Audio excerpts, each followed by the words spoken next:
पाकिस्तान और इंडिया वैसे तो बहुत ही कम मौक़ों पर एक साथ इकट्ठे आगे बढ़ते हैं, लेकिन एक पॉइंट पर न सिर्फ इकट्ठे आगे बढ़ रहे हैं बल्कि नए रिकॉर्ड्स बना रहे हैं। और वो रिकॉर्ड्स हैं गर्मी के, हाईएस्ट टेम्परेचर के, हीट वेव के। जहां पाकिस्तान में गर्मी का 60 साला रिकॉर्ड टूटा तो वहीं इंडिया में गर्मी का 121 साला नया रिकॉर्ड बना। पाकिस्तान में हर साल गर्मी का लेवल बढ़ता जा रहा है। इसको आप यूँ भी समझ सकते हैं, मई 2012 में पाकिस्तान में highest temperature 44 degree Celsius record किया गया, लेकिन कुछ ही सालों बाद यही टेम्परेचर मई 2022 में 47 डिग्री सेल्सियस रिकॉर्ड किया गया। ये 3 डिग्री का इजाफा एक बहुत बड़ा नंबर है। दुनिया की बड़ी ऑर्गेनाइजेशंस और थिंक टैंक्स पाकिस्तान को हाईली क्लाइमेट अफेक्टेड मुल्कों में शामिल करती हैं। जर्मनी का एक थिंक टैंक जर्मन वाच, जो हर साल GCRI global climate risk index के नाम से एक रिपोर्ट शाया करता है, जिसमें यह बताया गया कि पाकिस्तान में 2000 से 2019 तक तकरीबन 10,000 लोग क्लाइमेट चेंज की वजह से मर चुके हैं। और क्लाइमेट चेंज ही की वजह से पाकिस्तान की इकॉनमी को $3.8 बिलियन का लॉस हुआ। अगर क्लाइमेट चेंज की तबाहकारियाँ ऐसे ही जारी रहीं तो Pakistan council of research in water resources के मुताबिक पाकिस्तान में शदीद पानी की कमी, सैलाब और कहत साली की प्रेडिक्शंस की गई हैं। आज इस वीडियो में मैं आपसे बात करूंगा हीट वेव क्या है और इसका क्लाइमेट चेंज के साथ क्या रिलेशन है, और क्लाइमेट चेंज के दुनिया पर और पाकिस्तान पर क्या इम्पैक्ट्स हैं और इनके क्या सॉल्यूशंस हो सकते हैं। और एट द एंड मैं आपको ये भी बताऊंगा कि बिल गेट्स और एलन मस्क का क्लाइमेट चेंज सॉल्यूशन मॉडल क्या है। सबसे पहले बात करते हैं हीट वेव क्या है। PMD पाकिस्तान मेट्रोलॉजिकल डिपार्टमेंट के मुताबिक किसी भी रीजन में नॉर्मल टेम्परेचर का 5 से 6 डिग्री सेल्सियस तक बढ़ जाने को हीट वेव कहा जाता है। ये 5 से 6 डिग्री सेल्सियस का इजाफा बहुत ख़तरनाक हो सकता है। इसका अंदाज़ा आप इस बात से लगा सकते हैं, जून 2015 में पाकिस्तान के शहर कराची में एक सीवियर हीट वेव आई थी, जिसमें तकरीबन 2000 लोगों की डेथ हुई और 65,000 लोग हॉस्पिटल में एडमिट हुए। अब आपके जहन में ये सवाल होगा कि हीट वेव कैसे आती है। ये जानने के लिए आपको क्लाइमेट चेंज और इसकी बेसिक साइंस के बारे में जानना बहुत ज़रूरी है। किसी भी रीजन में एक लंबे अरसे में जो मौसमियाती तब्दीली आती है, जैसे कि टेम्परेचर का बहुत ज़्यादा बढ़ जाना, बारिशों का बहुत कम होना या बारिशों का बहुत ज़्यादा होना, इसे क्लाइमेट चेंज कहा जाता है। क्लाइमेट चेंज को मज़ीद अच्छे तरीके से समझने के लिए ग्रीन हाउस इफ़ेक्ट का फिनोमेना समझना पड़ेगा। प्लैनेट अर्थ के इर्द गिर्द एटमॉस्फेयर की एक लेयर मौजूद है, जिसमें डिफरेंट ग्रीन हाउस गैसेस जैसे कार्बन डाइऑक्साइड, मीथेन और क्लोरोफ्लोरोकार्बन्स मौजूद हैं। जब सनलाइट ज़मीन पर आती है तो बहुत सी रेज़ हमारी अर्थ अब्जॉर्ब कर लेती है, लेकिन कुछ रेज़ रिफ्लेक्ट बैक होकर एटमॉस्फेयर में ग्रीन हाउस गैसेस जैसे कार्बन डाइऑक्साइड की वजह से एटमॉस्फेयर में ट्रैप हो जाती हैं, जिससे अर्थ का टेम्परेचर इंक्रीज़ हो रहा है और हमारी अर्थ वार्म हो रही है। इस प्रोसेस को ग्रीन हाउस इफ़ेक्ट कहा जाता है और इसके नतीजे में अर्थ वार्म हो रही है, जिसकी वजह से इसे ग्लोबल वार्मिंग इंक्रीज़ हो रही है। इस प्रोसेस से हमें एक चीज़ वाज़िया हो जाती है कि जैसे जैसे एटमॉस्फेयर में कार्बन डाइऑक्साइड की कंसनट्रेशन इंक्रीज़ होगी, वैसे ही हमारी अर्थ का टेम्परेचर इंक्रीज़ होता जाएगा। अब कार्बन डाइऑक्साइड की कंसनट्रेशन एटमॉस्फेयर में क्यों इंक्रीज़ हो रही है? 1950 से पहले तक एटमॉस्फेयर में कार्बन डाइऑक्साइड की कंसनट्रेशन बहुत कम थी, लेकिन इंडस्ट्रियल रेवोल्यूशन के बाद ह्यूमन एक्टिविटीज़ जैसे burning of fossil fuels, vehicle smoke और डिफॉरेस्टेशन की वजह से एटमॉस्फेयर में कार्बन डाइऑक्साइड की कंसनट्रेशन 3 गुना बढ़ गई है। इस ग्राफ में आप देख सकते हैं 1950s के बाद एटमॉस्फेयर में कार्बन डाइऑक्साइड की कंसनट्रेशन बहुत तेज़ी से बढ़ी है। यूनाइटेड नेशंस के मुताबिक अर्थ का टेम्परेचर प्री इंडस्ट्रियल टाइम से अब तक 1 डिग्री सेल्सियस इंक्रीज़ हो चुका है और 2100 तक के टेम्परेचर 1.5 डिग्री सेल्सियस तक इंक्रीज़ हो जाएगा।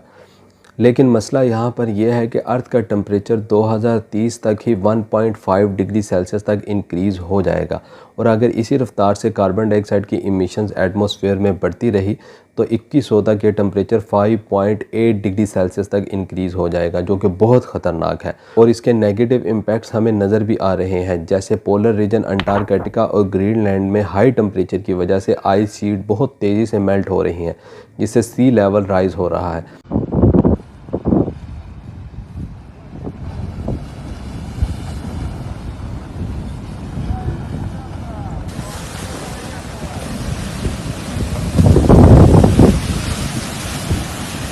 अगर पाकिस्तान की बात की जाए तो साइंटिस्ट के मुताबिक 1960 से 2020 तक 4 मिलियन एकड़ एरिया सी लेवल राइज होने की वजह से समंदर के पानी में शामिल हो चुका है।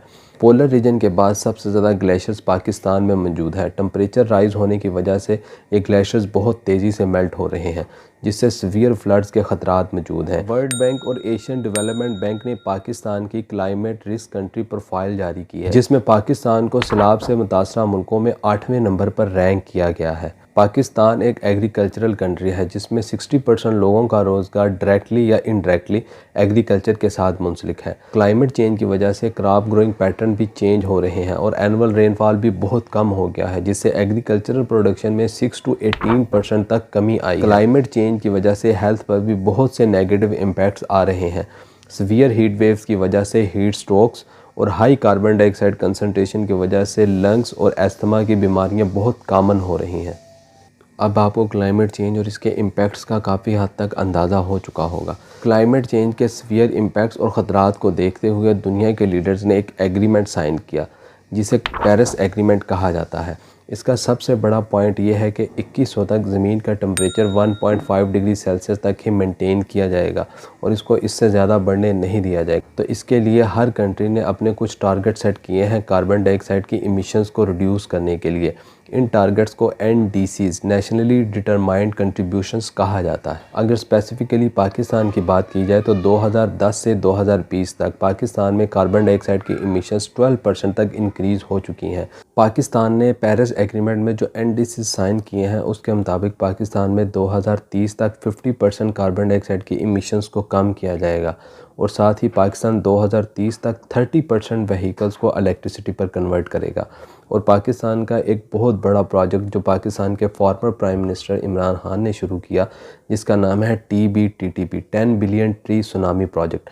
इसके मुताबिक पाकिस्तान में 10 बिलियन ट्रीज़ लगाए जाएंगे जो अगले 10 साल में 148 मिलियन टन्स कार्बन डाइऑक्साइड की सिक्वेस्ट्रेशन करेंगे, यानी 148 मिलियन टन्स कार्बन डाइऑक्साइड को अब्जॉर्ब करेंगे। अब बात करते हैं क्लाइमेट चेंज सॉल्यूशन के रिलेटेड बिल गेट्स और एलन मस्क का क्या मॉडल है। 2021 में बिल गेट्स ने एक बुक लिखी जिसका नाम था how to avoid climate change destruction, जिसमें यह बताया गया कि कैसे दुनिया क्लाइमेट चेंज की तबाहकारियों से बच सकती है। इस बुक में बिल गेट्स ने ज़ीरो इमिशंस की तरफ जोर दिया, यानी कार्बन डाइऑक्साइड इमिशंस को बिल्कुल ज़ीरो लेवल पर लेकर जाना है। तो इसके लिए पूरी दुनिया को विंड एनर्जी, सोलर एनर्जी और न्यूक्लियर एनर्जी पर शिफ्ट होना पड़ेगा।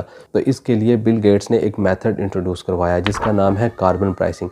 हर मुल्क के अंदर ऐसी फैक्ट्रीज जो कार्बन डाइऑक्साइड की इमिशंस करती हैं उनके ऊपर टैक्सेस लगाए जाएंगे, जिससे कार्बन डाइऑक्साइड की इमिशंस कम होगी और वो सोलर एनर्जी, विंड एनर्जी की तरफ शिफ्ट होंगे। इसी तरह दुनिया के इस वक्त के रिचेस्ट आदमी एलन मस्क ने एक कंसेप्ट दिया है कार्बन कैप्चरिंग प्लांट्स, कि ऐसे प्लांट्स लगाए जाएंगे जो एटमॉस्फेयर में कार्बन डाइऑक्साइड को कैप्चर करेंगे, कलेक्ट करेंगे और उसे कन्वर्ट करेंगे ऑक्सीजन में या फिर रॉकेट फ्यूल में।